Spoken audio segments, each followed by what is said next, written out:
नमस्कार, times of Swaraj में आप सबों का स्वागत है। मैं हूं संतोष सिंह और आज हम टाइम्स ऑफ स्वराज में चर्चा करने जा रहे हैं कि देखिए, अपराधी कितना भी बड़ा क्यों ना हो, चाहे वो दाऊद हो, चाहे छोटा शकील हो या छोटा राजन हो, और या लॉरेंस बिश्नोई हो, या फिर झारखंड का साहू हो, या फिर धनबाद का पप्पू खान क्यों ना हो। ये कुछ नए नाम भी हैं, कुछ पुराने नाम भी हैं, और हर नाम के पीछे एक बात जो साफ दिखती है वो ये है कि सबों का रास्ता बिहार से ही होकर जाता है। कितना भी बड़ा अपराधी आप क्यों ना हो, जब जरूरत ठोकने वाली बात होती है, जब ठोकने की होती है, तो मेड इन मुंगेर सबसे पसंदीदा हथियार आज भी अंडरवर्ल्ड के, जो इस देश के जो अंडरवर्ल्ड है उनका पसंदीदा हथियार है। आप देखते भी होंगे कि सबसे ज़्यादा तस्करी में अगर कहीं पिस्टल, आपको कट्टा, या फिर जो सिक्सर, ये सब जिस तरीके का आर्म्स हैं, वो आर्म्स अगर कहीं से बनकर सप्लाई होता है पूरे देश में, तो उसका हब मुंगेर है। इसलिए कहते हैं ना कि हर अपराध का रास्ता जो है ना बिहार से ही होकर जाता है। इसलिए जब खबरें ये आनी शुरू हुई, या ये खबरें जिस तरीके से चलनी शुरू हुई है कि पप्पू यादव के घर की रैकी शुरू हो गई है, लॉरेंस गैंग के कई अपराधी बिहार प्रवेश कर चुके हैं, किसी भी समय निपटा सकता है, तो एक बात समझ लीजिए, ये बिहार है, समझ गए ना। बिहार का अपना एक अलग मिजाज है। रास्ता कहे ना कि हर किसी का रास्ता इसी होकर जाता है, चाहे दाऊद का शूटर हो, चाहे छोटा शकील का शूटर हो, या छोटा राजन का शूटर हो, या बिश्नोई का शूटर हो, चाहे झारखंड का जो साहू है उसका शूटर हो, या पप्पू खान का शूटर हो, किसी न किसी तरीके का रिश्ता बिहार से है ही आज भी। उस दौर में दाऊद के शूटर का भी और आज के दौर में भी। ये अलग बात है कि बिहार में जिस तरीके के डॉन बाहुबली हुए हैं, वो यूपी के डॉन और बाहुबली की तरह चर्चा में नहीं रहे, उस तरीके से सुर्खियों में नहीं रहे, लेकिन रास्ता यही है। क्योंकि आप जो भी बुल्गेरियन मेड पिस्टल रखें, चाहे 47 रखें, आज भी देश के अधिकांश बड़े गिरोह के पास अगर 47 है तो वो पुरुलिया के रास्ते ही पहुंचा है उसके पास। जो 47 आज उपलब्ध है अपराधियों के पास, उस 47 का कहीं न कहीं किसी न किसी तरीके का रिश्ता पुरुलिया से।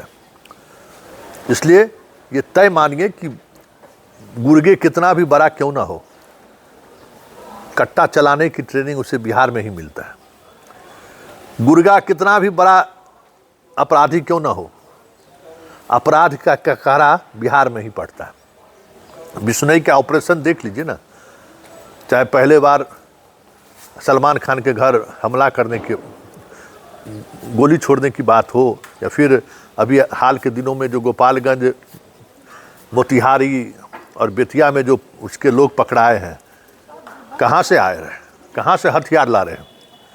यही रास्ता है, या तो आप नेपाल के रास्ते से हथियार मंगा रहे हैं, या फिर असम के रास्ते से हथियार मंगा रहे हैं, रास्ता यही है।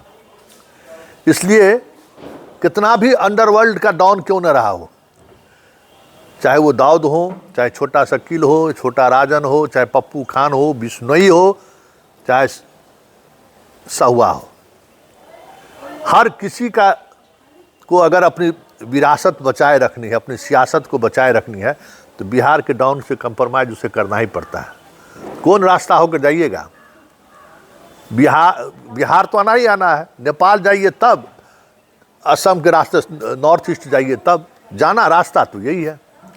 इसलिए कितना भी बिश्नोई प्रैक्टिस कर ले बिहार में, एक बात तय है कि बिहार के किसी भी व्यक्ति पर अगर वो नज़र उठाएगा तो ये तय मानिए उस गैंग की उल्टी गिनती उसी दिन शुरू हो जाएगी।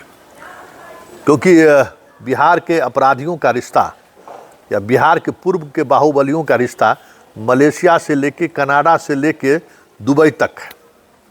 ये भूलने वाली बात नहीं है। वो तय मानिए कि वो रिश्ता वहाँ तक है, और उस रिश्तों के सहारे क्यों उन्हें भी इनकी ज़रूरत है। नेपाल में वो सुरक्षित नहीं रह सकते हैं, अगर बिहार के बाहुबलियों से अगर टकराव हो गया तो वो नेपाल में सुरक्षित नहीं रह सकते हैं, काठमांडू में वो सुरक्षित नहीं रह सकता है। उसी तरीके से वो वीरगंज रक्सौल का जो बॉर्डर है ना, वो पार करना उसके लिए मुश्किल हो सकता है। नॉर्थ ईस्ट में भी अगर दो दो हाथ हो गए तो बहुत सारे गैंग ऐसे हैं जिनको बिहार की ज़रूरत है, बिहार के शूटर की ज़रूरत है। ऐसे समय में उन्हें भी बिहार से ही होकर रास्ता मिलता है। इसलिए इंतज़ार हम लोग भी कर रहे हैं कि लॉरेंस बिश्नोई के जो गैंग पप्पू यादव को जो कह रहे हैं कि आपके घर का एक एक लोकेशन ले लिए हैं, एक एक जगह कहाँ बैठते हैं, कब बैठते हैं, सारी जानकारी मेरे पास है। तो ये सोशल मीडिया वाले जो गेम कर रहे हैं ना, सोशल मीडिया वाले के सहारे जो एक भय का जो माहौल बना रहे हैं, उन्हें ये जानकारी नहीं है कि बात जब आमने सामने की होगी और एक बार अगर आमने सामने हो गया तो कितनी पीढ़ी तक ये लड़ाई चलेगी इसका अंदाज़ा शायद नहीं है। बिहार में जब युद्ध छिड़ता है ना, युद्ध मतलब गैंग वार जब शुरू होता है तो वो गैंग वार सिर्फ दो गैंग के बीच ही सिमट कर नहीं रहता है, धीरे धीरे वो जाति में फैलना शुरू करता है।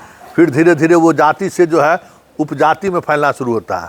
फिर उस जाति उपजाति के सहारे राष्ट्रीय फलक पर जो जाति की आइडेंटिटी है, वो उस आइडेंटिटी से लोग जुड़ने लगते हैं। और ये तय मानिए कि बिहार तो इंतजार कर रहा था बिश्नोई का, जितना करनी सेना को ठोक के आनंद ले रहा है बिश्नोई राजस्थान में, बिहार में लोग उसका इंतजार कर रहा है कि तनी देखे तो सही। और कई ऐसे गैंग के मेंबर हम आपको सूचना दे रहे हैं जो बिश्नोई के करीब इसलिए गया है कि तनी ठिकाना बढ़िया से जवाब लगा दे। इसलिए अब तो लड़ा, देखिए आप जिस इलाके में गुंडई करते थे ना, वो कह सकते हैं कि ऐसे इलाके में गुंडई करते थे जहां ज़मीन पर आमने सामने की गुंजाइश कम थी। बिहार में ज़मीन पर उतरना ही पड़ेगा और ये बिहार में ज़मीन पर ही आमने सामने होगा, तभी आप अपनी बादशाहत कायम कर सकते हैं। सोशल मीडिया से यहाँ बादशाहत कायम होने वाला नहीं है। देखते हैं ना, सोशल मीडिया पर तो हर कोई एक दूसरे को जवाब देता है। तब देखना दिलचस्प होगा। राष्ट्रीय फलक पर जिस तरीके से राष्ट्रीय मीडिया लॉरेंस बिश्नोई को लेकर खबरें चला रहे हैं और बिहार के बाहुबलियों को जिस तरीके से हल्के में ले रहे हैं, ये तय मानिए कि सुपारी इधर से भी दे दी गई है। ये तय मानिए कि जो भी बिहार के नेटवर्क के से जुड़े हुए लोग मलेशिया में हैं, सिंगापुर में हैं, कनाडा में हैं, दुबई में हैं, सबके बीच संवाद होना शुरू हो गया है। और अब पैरेलल चीज़ें कभी भी किसी भी समय, देखिए राजस्थान में उन्होंने जो कुछ भी किया, ये इसी बहाने कह सकते हैं कि राजस्थान में भी उसने जो ऑपरेशन किया हो, आपको पंजाब में जो ऑपरेशन किया हो, पप्पू यादव के ऑपरेशन करने के बाद एक कह सकते हैं कि स्टेट वाइज जो कनेक्शन बीच में जो टूट गया था, वो कनेक्शन जुड़ना शुरू हो गया। अब दिल्ली के ऐसे अपराधी भी बिहार के उन अपराधियों के संपर्क में है जो लॉरेंस गैंग को लेकर सहज नहीं है। यूपी के कई ऐसे अपराधी हैं जो बिहार के अपराधियों से संपर्क करना शुरू कर दिया है। हथियारों का डील होना शुरू हो गया है। इसलिए समझ जाइए कि सरकार संरक्षित जो गुंडागर्दी इन दिनों देश में हो रहा है, आने वाले समय में आपको पैरेलल गुंडागर्दी इसी तरीके से दुबई और सिंगापुर से आपको देखने को मिल जाए तो कोई बड़ी बात नहीं होगी।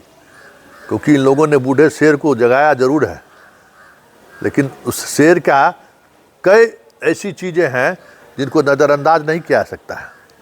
बिहार के लोग भी अब थोड़ी उस लेवल पर, क्योंकि भाई बिहार जो कर चुका है ना, जो इतिहास बना चुका है, अब इसलिए उसे इन सब चीज़ों में कोई दिलचस्पी नहीं है। अपराध, गुंडागर्दी, इस सब में कोई दिलचस्पी नहीं है। लेकिन एक बार फिर से महसूस हुआ कि नहीं, किया जा सकता है, तो नहीं झोल झाल किया जाए। तब देखिए उस झोल झाल का क्या प्रभाव पड़ता है। लेकिन इतना तय है कि लॉरेंस बिहार की तरफ नज़र उठाकर हमें लगता है कि वही गलती किया है जो गलती कभी किसी दौर में छोटा राजन और दाऊद के बीच जो चल रहा था, उसमें कई ऐसे बिहार के अपराधियों का बीच में आने के बाद जो दोनों का कम्बिनेशन गड़बड़ाया है। आप शूटर पता कर लीजिए ना, मुंबई में कहाँ से जाता था, ये जो मारे गए सिद्दीकी साहब कहाँ के हैं पता है ना, किस इलाके से हैं? तो अभी देखिए अब ये जो चीज़ें चल रही हैं, अब ये हिंदू मुसलमान से चीज़ें आगे बढ़ गई है। जब तक ये हिंदू मुसलमान राजपूत बिश्नोई तक सीमित था, तब तक चीज़ों को दूसरे तरीके से अंडरवर्ल्ड देख रहा था। लेकिन अब अंडरवर्ल्ड का नज़रिया राष्ट्रीय फलक पर एक अलग तरीके की गोलबंदी से की शुरू हो गई है। बिश्नोई राजस्थान में है जी, राजपूत तो पूरे देश में है। और अगर इस तरीके से खुल्लम खुल्ला चुनौती अगर देना शुरू कर दिए हैं, तो उस तरीके की गोलबंदी भी होनी शुरू हो गई है और हथियारों का जखीरा भी जुटना शुरू हो गया। इसलिए अब देखना यह है कि लॉरेंस गैंग का आमना सामने का बैटलफील्ड बिहार बनता है या फिर राजस्थान बनता है।